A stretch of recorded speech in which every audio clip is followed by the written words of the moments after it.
اعوذ باللہ من الشیطان الرجیم بسم اللہ الرحمن الرحیم الحمد للہ رب العالمین والصلاة والسلام علی سید الانبیاء والمرسلین وعلی آلہ الطیبین الطاہرین رب زدنی علما رب اشرح لی صدری ویسر لی امری واحلل عقدۃ من لسانی یفقهوا قولی اما بعد فقد قال اللہ تبارک و تعالی فی کتابہ المجید بسم اللہ الرحمن الرحیم وللہ علی الناس حج البیت من استطاع الیہ سبیلا صدق اللہ العلی العظیم۔ اللہ تعالیٰ نے قرآن میں ارشاد فرمایا کہ لوگوں کے اوپر حج واجب ہے جو بھی حج پہ جانے کی استطاعت رکھتا ہو۔ حج زندگی میں ایک مرتبہ واجب ہے اور وہ تب ہے جب اس کی شرائط متوفر ہوں، جیسا کہ مالی طور پہ تمام امکانات موجود ہوں، یعنی آنے جانے کا خرچہ اور واپسی پہ اس قدر انسان محتاج نہ ہو جائے کہ پھر اس کی زندگی بڑی مشکل سے گزر سکے، اور جب حج پہ آئے تو اس کے فیملی ممبرز کا جو بھی اخراجات وغیرہ ہیں وہ بھی موجود ہوں۔ اس کے علاوہ حج مستحب ہے، اور اگر کوئی شخص حج انجام نہیں دیتا تو اس کے ترکے سے جب وہ دنیا سے رخصت ہوتا ہے، اگر اس کے اوپر واجب ہو گیا تھا یعنی اتنی مقدار میں مال تھا تو اس کے ترکے سے اس پیسے کو الگ کیا جائے گا۔ آج ہم مختصر سے انداز میں حج کے وہ تمام احکام بتانا چاہتے ہیں کہ جو حج کے دوران انجام دیے جاتے ہیں۔ جو لوگ مکے سے باہر یعنی دور سے آتے ہیں تباً وہ پہلے عمرہ ادا کریں گے، اس کی الگ تفصیل ہے۔ عمرہ کے بعد جو حج کے 13 واجب رکن ہیں، 13 چیزیں جو انسان پہ واجب ہوتی ہیں، ان کو اجمالی طور پہ بیان کریں گے انشاءاللہ۔ سب سے پہلے مکہ سے احرام باندھنا، یہ پہلا واجب۔ دوسرا عرفات میں ٹھہرنا، دوسرا اور تیسرا مشعر الحرام یا مزدلفہ میں ٹھہرنا۔ چوتھا منا میں بڑے شیطان جمرہ عقبہ کو کنکر مارنا۔ جمرہ عقبہ جو ہے یہ بڑا شیطان ہے، اس کو کنکر مارنا ہے۔ نمبر 5 قربانی کرنا۔ نمبر 6 سر مونڈنا۔ بعض حالات میں خصوصاً مستورات کے لیے تو بال کاٹنا ہے، بعض مردوں کے بھی اجازت موجود ہے، وہ تفصیل توضیح المسائل میں دیکھی جا سکتی۔ نمبر 7 مکہ پہنچ کر طواف زیارت کرنا۔ نمبر 8 نماز طواف پڑھنا۔ نمبر 9 صفا اور مروہ کے درمیان سعی کرنا۔ نمبر 10 طواف النساء کرنا۔ 11 نمبر واجب نماز طواف النساء پڑھنا۔ 12 نمبر واجب 11ویں اور 12ویں رات منا میں گزارنا۔ 13 نمبر واجب 11 اور 12 ذی الحجہ کو دن کو تینوں شیطانوں کو ساتھ ساتھ کنکر مارنا۔ اب اس کی تھوڑی سی ڈیٹیل جو ہے وہ آپ کی خدمت میں پیش کی جاتی ہے۔ 8 ذی الحجہ کو مکہ سے احرام باندھنا، اس کے لیے افضل جگہ مسجد الحرام ہے، کعبے کے ارد گرد، لیکن مکے سے کہیں سے بھی آپ احرام باندھ سکتے ہیں اور اس کی نیت اور تلبیہ انجام دے سکتے ہیں۔ اسی دن مکہ سے روانہ ہو کر عرفات کے میدان پہنچ جانا۔ اگر 8 ذی الحجہ کو نہیں جا سکتا یا نہیں جاتا تو 9 ذی الحجہ کو وہاں پہنچنا ضروری ہے۔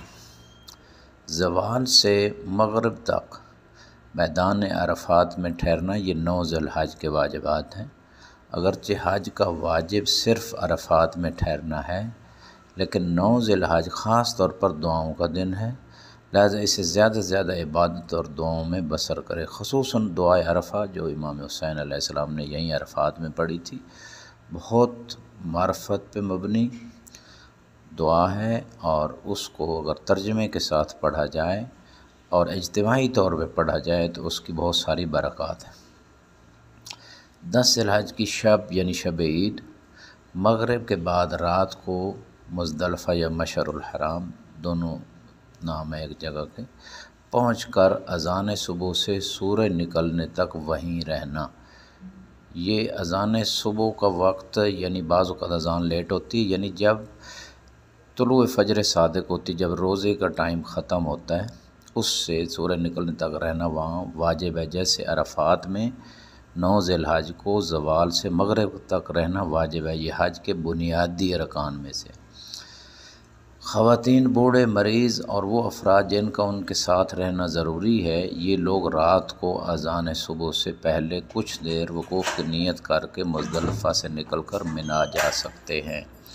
یہ حکم البتہ اس میں اختلاف علماء میں موجود ہے، اس پہ اپنے مرجع کی طرف رجوع کیا جائے۔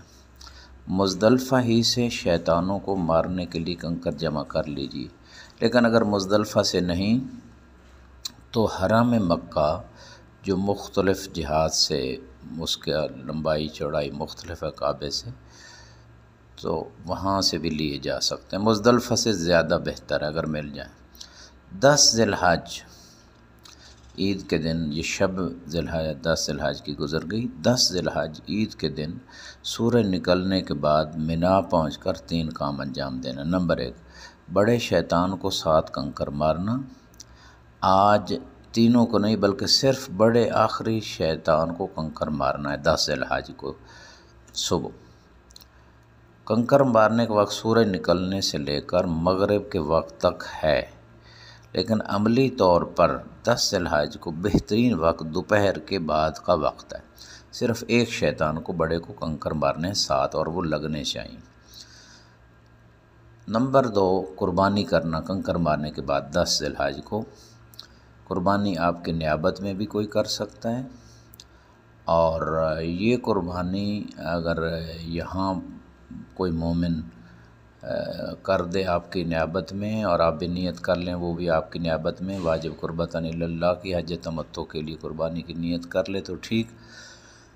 بعض فقہا کے نزدیک اپنے کنٹری میں بھی آپ یا کسی جگہ بھی جہاں ضرورت مند محتاج مومنین ہیں، وہاں آپ کی نیابت میں قربانی ہو جائے، آپ فون پہ رابطے میں رہیں اور وہاں گوشت مومنین میں، رشتہ داروں میں، محتاج فقراء مومنین میں تقسیم ہو جائے، تو یہ بھی بعض فقہا کے نزدیک جائز ہے۔ ہر ایک اپنی تقلید کے مطابق عمل کر سکتا ہے۔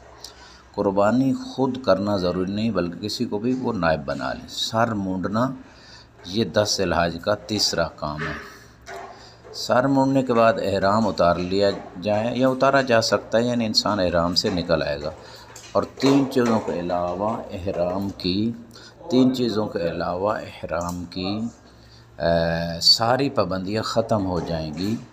نمبر 1، جو پابندیاں ختم نہیں ہوں گی حج کا احرام اترنے یا اس کا ختم ہونے کے بعد جو ہے 3 چیزیں پھر بھی حرام رہیں گی۔ ایک تو شکار نہیں کر سکتے حرم مکہ میں، خوشبو نہیں لگا سکتے، اور عورتیں بھی حلال نہیں ہوں گی جب تک کہ وہ انسان مکے میں ہے اور حرم کے اندر ہے۔ خواتین کو صرف کچھ بال ہی کاٹنا ہوں گے۔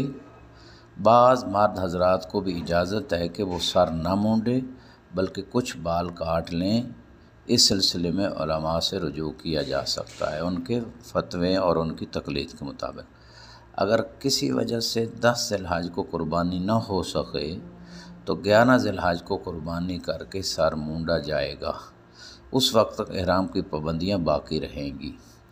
دن گزرنے کے بعد رات منا میں گزاریں۔ 10 ذی الحج جب گزر جائیں تو 11 کی رات منا میں گزاریں۔ 11ویں اور 12ویں پوری رات منا میں گزارنا ضروری نہیں بلکہ رات کا آدھا حصہ گزارنا ضروری ہے۔ اس سلسلے میں بھی آپ نے جس کے آپ تقلید میں اس میں مزید تفصیل کو جانا جا سکتا ہے ان کی توضیح المسائل میں۔ 11 ذی الحج کو صبح سورج نکلنے سے لے کر سورج غروب ہونے سے پہلے کسی بھی وقت ترتیب سے پہلے چھوٹے، پھر درمیانے اور پھر بڑے شیطان کو ساتھ ساتھ کنکر مارنے ہیں۔ 11 اور 12 ذی الحج کو عملی طور پر کنکر مارنے کے لیے بہترین وقت سورج نکلنے کے بعد سے لے کر اذان ظہر سے 1 گھنٹہ پہلے تک ہے۔ دن گزرنے کے بعد رات مینا میں گزارنا ہے۔ تینوں شیطانوں کو ترتیب سے کنکر مارنا ہے 12 ذی الحج کو، پھر 11 کو بھی دن کو اور 12 کو بھی۔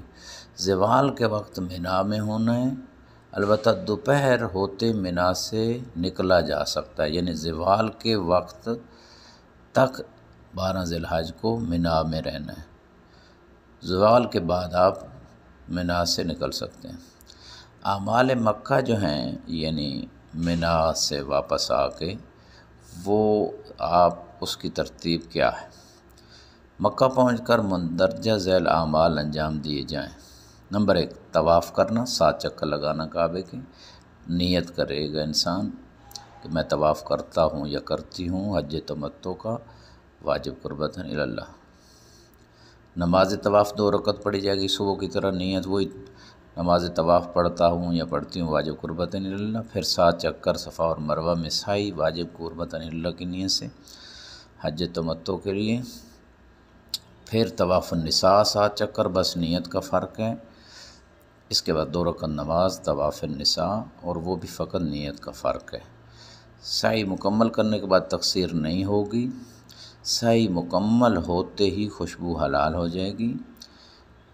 نماز طواف النساء مکمل ہوتے ہی عورتیں بھی حلال ہو جائیں گی، طواف النساء کے بعد اور اس کے نماز کے بعد۔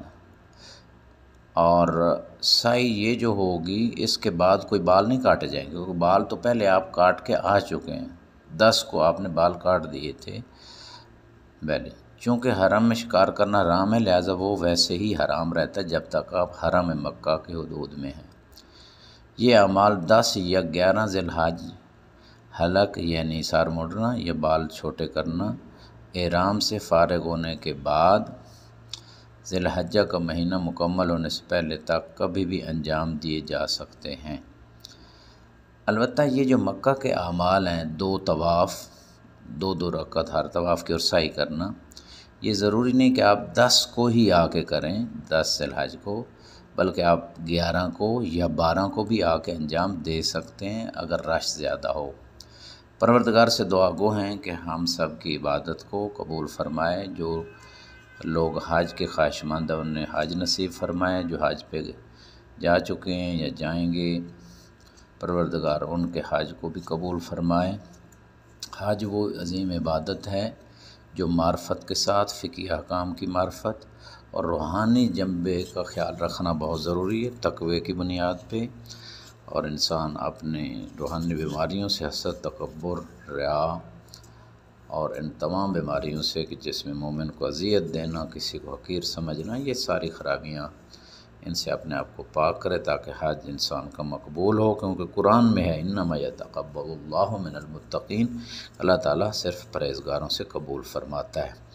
اور حج کے حوالے سے مال جو صرف کیا جائے وہ حلال ہونا چاہیے، اور اگر حلال طریقے سے کمایا تو اس پہ خمس اگر دیا ہوا ہے تو ٹھیک، نہیں دیا ہوا تو کم از کم اس مال کا خمس ضرور نکالیں حج سے، جب پیسے پے کرنے سے پہلے یا جب بھی اس کو موقع ملے تاکہ اس کا حج قبول ہو۔ دوران حج اگر نہیں یاد رہا، بعد میں حج کے جتنا خمس بنتا ہے وہ ضرور دے دے تاکہ اس کا حج قبول ہو اور کسی کا حق اس مال میں نہ ہو، ورنہ حق ہوگا تو وہ ظلم ہوگا، اور ظلم گناہ کبیرہ ہے اور اس سے پھر قبولیت میں یقیناً اس کی دخل اندازی ہے۔ حج جس کا قبول ہو جاتا ہے اس کی 3 صورتیں روایت میں بیان ہوئی ہیں کہ بعض ایسے حاجی ہیں اتنی معرفت، تقوی اور خلوص سے حج کرتے ہیں کہ ان کے اگلے پچھلے گناہ بخش دیے جاتے ہیں۔ بعض ایسے حاجی ہیں کہ فقط پچھلے گناہ بخش دیے جاتے ہیں، آگے سے انہیں احتیاط کرنی ہے۔ بعض ایسے تیسری قسم ہے کہ جن کا فقط مال اور اولاد میں خدا ان کی حفاظت کرتا اور کوئی ان کو بینیفٹ حاصل نہیں ہوتا۔ پروردگار سے دعا گو ہیں کہ حج کے فلسفے کے ساتھ اس حج کو انجام دینے کی ہمیں توفیق عطا فرمائے۔ اس میں اجتماعی جنبے بھی ہیں، معاشرتی، کہ دوسروں کے ساتھ مل جل کے کیسے رہنا ہے، ان کے حقوق کا کیسے خیال کرنا ہے، ایثار کیسے کرنا ہے، خدمت کیسے کرنی ہے، انسانیت کا کیا لحاظ کرنا ہے، ان تمام قدروں کے ساتھ، اور پھر اپنی روح کو ان تمام گناہوں سے پاک کرنا ہے، خدا کی اطاعت میں لانا ہے، اور نفس امارہ بالسوء جو ہر وقت 24 گھنٹے انسان کو برائی کی دعوت دیتا ہے، اس سے اپنے آپ کو نکالنا ہے۔ 24 گھنٹے کی یہ جو جنگ ہے داخلی، یہ شیطانوں کو پتھر مارنے کا فلسفہ یہی ہے کہ جو انسان کے نفس امارہ میں ہر وقت برے خیال آتے رہتے ہیں، کبھی کسی کے بارے میں غیبت کا خیال، تکبر، چغلخوری، دنیا کی محبت، غفلت، جو بھی مکاریاں شیطنت آتی ہیں اس سے اپنے آپ کو بچانا، اور اس کے خلاف عقل اور شریعت کے دائرے میں رہ کے خدا کی محبت اور اہل بیت کی اطاعت میں آگے بڑھنا، یہی حج کی قبولیت کی نشانی ہے۔ اور آئندہ زندگی میں بھی حج کے بعد پورے دین کو سمجھ کے اس پہ عمل کرنا، نماز کی پابندی، داڑھی نہ منڈوانا، پردے کا خیال رکھنا، نامحرموں کے سامنے میک اپ نہ کرنا، ضرورت سے زیادہ گفتگو نہ کرنا نامحرم سے، یہ ساری چیزیں جو مستورات چاہے حج پہ ہیں یا مرد حضرات ہیں، یعنی شریعت اور دین کی پابندی خدا کی رضا کے لیے، یہ دلیل ہوگی کہ ہمارا حج قبول ہے۔ پروردگار ہم سب کی توفیقات خیر میں اضافہ فرمائے۔ وآخر دعوانا ان الحمد للہ رب العالمین۔ اللہم صلی علی محمد وآل محمد وعجل فرجہم۔ یا الہی تمام مومنین مومنات کی حاجات کو پورا فرما، جو مریض ہیں انہیں شفا کاملہ عطا فرما، ہمارے امام کے ظہور میں تعجیل فرما، ہمارے امام کو ہم سے راضی فرما، حج کے ایام میں ہمیں امام کی زیارت سے محروم نہ فرمانا۔ وآخر دعوانا الحمد للہ رب العالمین۔